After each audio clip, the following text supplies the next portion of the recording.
Hi viewers, welcome to சிட்டியை சமையல். இன்றைக்கி மிளகா பஜ்ஜி தான் பண்ண போகிறோம். கொஞ்சம் வித்தியாசமாக மிளகாக்குள்ளே மசாலா வச்சு பண்ண போகிறோம். வாங்க எப்படி பண்ணுறேன்னு பார்க்கலாம். சிட்டியை சமையலை சப்ஸ்கிரைப் பண்ணாதவங்க சப்ஸ்கிரைப் பண்ணிடுங்க. என்னெல்லாம் தேவைன்னு பார்த்துடலாம். பீன்ஸ், கேரட், உருளைக்கிழங்கு 3 சம அளவு எடுத்துருக்கேன். பாதி பச்சை மிளகா காரத்துக்கு குட்டி குட்டியாக கட் பண்ணி எடுத்துருக்கேன். மிளகாவை மேலே காம்பை கட் பண்ணிவிட்டு உள்ளே இருக்க சீடெல்லாம் இந்தமாரி க்ளீனாக எடுத்துடலாம். மிளகா உடஞ்சிராமல் உள்ளே இருக்க சீடை மட்டும் எடுத்தால் போதும். மசாலா எப்படி செய்யுதுன்னு பார்க்கலாம். கடாயை அடுப்பில் வச்சு 1 ஸ்பூன் செக்கு நல்லெண்ணெய், எண்ணெய் சூடாகிடுச்சு. 1 ஸ்பூன் ஜீரகம், கட் பண்ணி வச்சுருக்க பச்சை மிளகா, கேரட்டையும் பீன்ஸையும் சேர்த்து ஒரு 5 நிமிஷம் நல்லா வதக்கிடலாம். நம்ம மூடி போட்டு வேக வைக்க போகிறதில்ல, வதக்க மட்டும்தான் போகிறோம். தேவைக்கு உப்பு, கரம் மசாலா 1/4 ஸ்பூன், நல்லா வதக்கிட்டு 1/2 ஸ்பூன் மஞ்சத்தூளையும் சேர்த்து நல்லா கலந்து விட்டுடலாம். உருளைக்கிழங்கு வேக வச்சு எடுத்தோம்னா அதே இதில் இப்போ நல்லா மசைச்சி விட்டுறலாம்.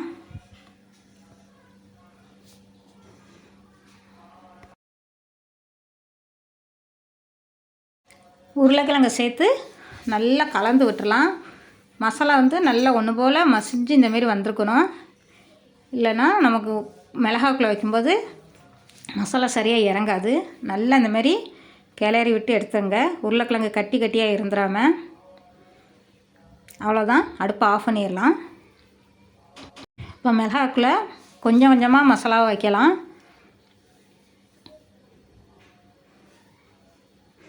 மசாலாவை உள்ளே நல்லா சேர்த்துருங்க. கேப் இல்லாமல் இருக்கணும். உங்களுக்கு உள்ளே கை வச்சு கூட வைக்க முடியாது. அதனால் இந்தமாரி ஸ்பூனு இல்லை வேறு எதையாவது வச்சு இந்தமாரி உள்ள மசாலாவை நல்லா தள்ளி விட்டுறலாம். கொஞ்சம் கொஞ்சமாக வச்சாதான் வைக்கிறதுக்கு கொஞ்சம் ஈஸியாக இருக்கும்.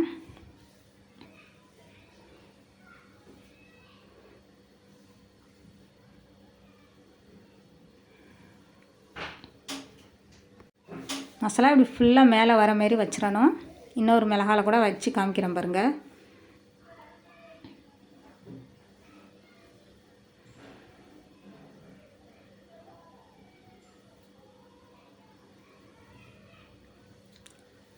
மிளகாலெல்லாம் மசாலாவை வச்சாச்சு.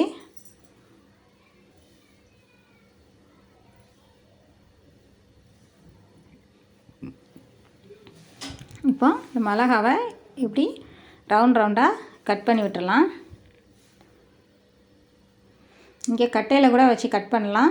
நான் உங்களுக்கு தெரியட்டுங்கிறதுக்காண்டி கையில் எடுத்து வச்சு கட் பண்ணுறேன். மிளகாய் நல்லா சாஃப்ட்டு தான், அதனால் கட் பண்ண ஈஸியாக இருக்கும். மசாலா பாருங்கள், கேப் இல்லாமல் கீழே வர எல்லாத்துலேயும் நல்லா இறங்கியிருக்கு பாருங்கள். இந்தமாரி மிளகாவை கட் பண்ணி எடுத்துடலாம்.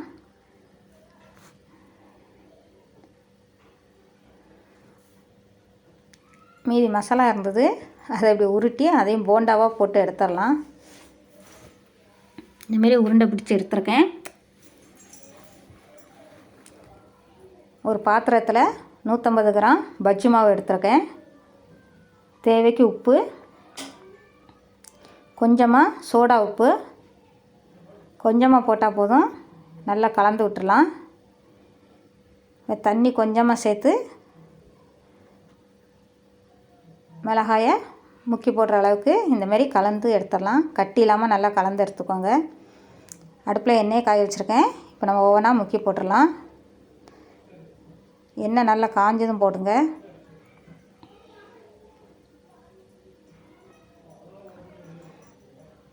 இந்தமாரி எல்லாத்தையும் நம்ம போட்டு எடுத்துடலாம்.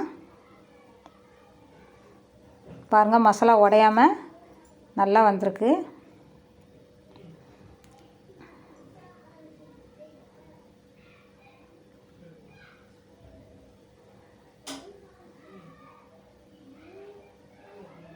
கீழேயும் அடி பிடிக்கவும் இல்லை பாருங்கள். இப்போ திருப்பி போட்டுடலாம். நல்லா திருப்பி போட்டு கலந்து விட்டிங்கன்னா நல்லா சுற்றி வெந்துடும்.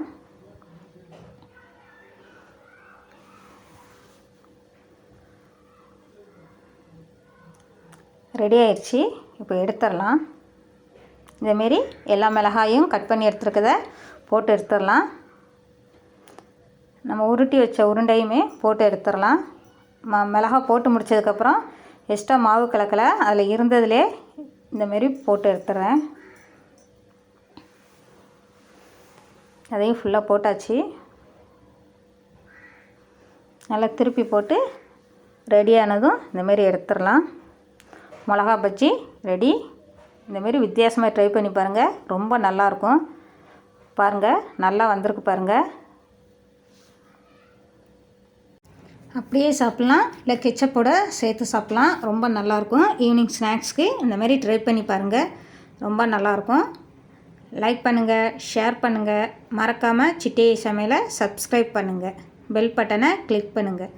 பனைமரம் வளர்ப்போம், நிலத்தடி நீரை பெருக்குவோம்.